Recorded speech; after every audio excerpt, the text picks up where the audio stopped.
Alright folks, like I promised you, I want to go over some of the homework problems. I'll work through them to give you an idea.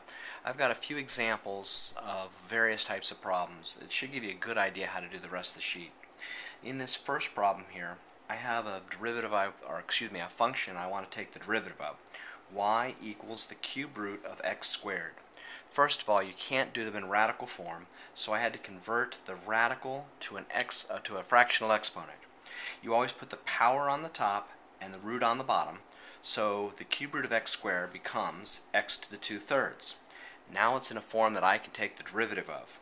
So when I take the first derivative, I take the power, I move it out in front, make it a 2/3, and then I subtract 1 from the power. So 2/3 minus 1 is negative 1/3. Now at this point, I don't want to have either negatives or fractional exponents, so I'll take care of both of those problems. First, let's take the negative exponent and move it to the bottom where we make it a positive exponent. And now quite simply, we just take the x to the 1/3 power and convert it right back to a root, so we have the cube root of x and our final answer for the derivative in the proper form. My next problem deals with fractions. Once again, I don't want those variables to be in the denominator, so I have to move them to the top. So if I have an x squared in the denominator, when I move it to the numerator, I just change the sign on the power. So x to the positive 2, when moved to the top, becomes x to the negative 2. X to the positive 4, when moved to the top, becomes x to the negative 4. And my new function now reads, and I mismarked the derivative there, y equals 4x to the negative 2 minus 3 times x to the negative 4. Now it's a simple matter to take the derivative. I'll use the shortcut we've talked about in class that so many of you learned in high school. I'll take the power of negative 2 times the 4, which gives me negative 8. Subtracting 1 from the power turns my minus 2 minus 1 gives me negative 3. On the second piece, I take negative 4 times negative 3 is positive 12. Subtracting 1 from my power leaves me with negative 4 minus 1 is negative 5. Once again, I can't have negative powers on my variables, so I merely move them back to the denominator. X to the negative 3 moves back to the denominator and becomes x to the positive 3. X to the negative 5 moves back to the denominator and becomes x to the positive 5.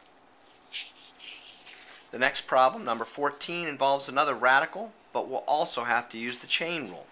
First of all, let's get rid of the radical. Instead of saying this function, the radical of this function, we're going to say this function to the 1/2 power, because it's understood that what was inside the radical was of course to the first power, and a square root is understood to be the second root.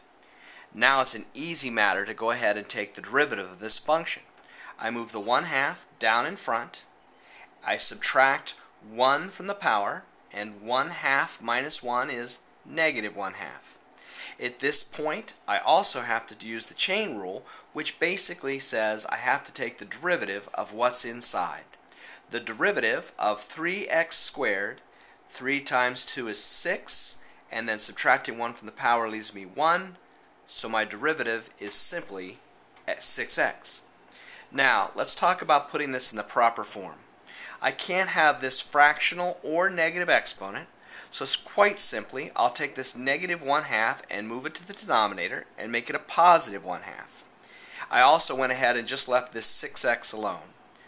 Just to make absolutely certain that you folks understand how I'm moving things, I treated these as 3 separate pieces. I took this as its own fraction, move it to the denominator, and I had a 1 in the numerator. This I simply put over 1 and left it as a fraction. This left me with 1 times 6x, or 6x in the numerator, and 2 times this quantity to the 1/2 power times 1, or simply 2 times the quantity to the 1/2 power in the denominator. Now, quite simply, I could have jumped directly from this step down to this step, and if you see that and you're comfortable with that, I really recommend it. Finally, I need to do a couple of things here. I'm going to go ahead and convert this 1/2 power back to a square root, and then I'm going to reduce the 6 and the 2 to a 3 and a 1. And of course I've left out the 1 because it was understood. Now let's take a look at the product rule, or something at least looks like I need the product rule, but the truth is that I don't. At this point, I could simply take 6 times this number. And yes, even though that looks like I need the product rule, it is a number. As a matter of fact, e to the 5th power is approximately equal to 148. So I could convert this to 148 approximately, and x to the 6th. Taking the derivative, 6 times 148, would leave me with 888, and then subtracting 1 from the power would leave me with a 5. Now truthfully, there's no real need to go through all that. All I really have to recognize is that this is a number.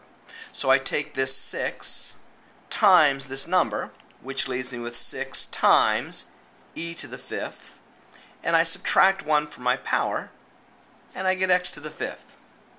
And that one is really easy as long as you recognize that e to the 5th could be put directly into your calculator and come up with a number which again approximated 148. Let's look at one more. This time it's a quotient rule. The basic function I'd like you to work out is y equals the quotient of log of x over x to the 4th. Now using my quotient rule, we have low d high minus high d low over the square of low, or specifically the bottom x to the 4th times the derivative of the top minus the top times the derivative of the bottom all over the bottom squared. Now let's do some algebraic simplification here. First of all, do you see that x to the 4th and x actually cancels? There's a 1x in the denominator, and x to the 1st power in the denominator, and x to the 4th power in the top. Subtracting, or canceling, leaves me with x to the 3rd. Simply over here I moved these around a little bit, and more or less moved this 4x cubed out in front as a coefficient. That leaves me with this answer. Notice that I also took x to the 4th to the 2nd, which left me with x to the 8th. Now other than reducing, I'm completely done now, but there are 3 x's in every term. Taking 3 x's out of this, or x to the 3rd, leaves me with nothing, but since I'm multiplying and dividing, that means I'm left with 1. Taking the 3 x's out of this leaves me with a 4 log x, which I've copied down, and taking 3 x's out of my x to the 8th leaves me with x to the 5th. Now, I also wanted to go ahead and show you this as a product rule. I could simply move the x to the 4th from the denominator up to the numerator. Changing the sign on the exponent gives me x to the negative 4th. Now, the product rule is simply first times the derivative of the 2nd plus the 2nd times the derivative of the 1st. That leaves me with the first, x to the negative 4, times the derivative of log of x, which is 1 over x, plus the second, log of x, times the derivative of the first, which would be negative 4 times x to the negative 5th. Now let's take care of some of this. We're going to simplify it by moving this x to the negative 4 to the denominator, where it becomes x to the positive 4, times my x to the positive 1, leaves me a total of 1 over x to the positive 5. On my second piece, I merely move the x to the negative 5th to the denominator, and where it becomes x to the 5th. So my second term is now simply 4 log x over x to the positive 5th. Since I actually have the same denominator in both of these, I simply combine the two numerators into one numerator over their common denominator, and I have my final answer in this form.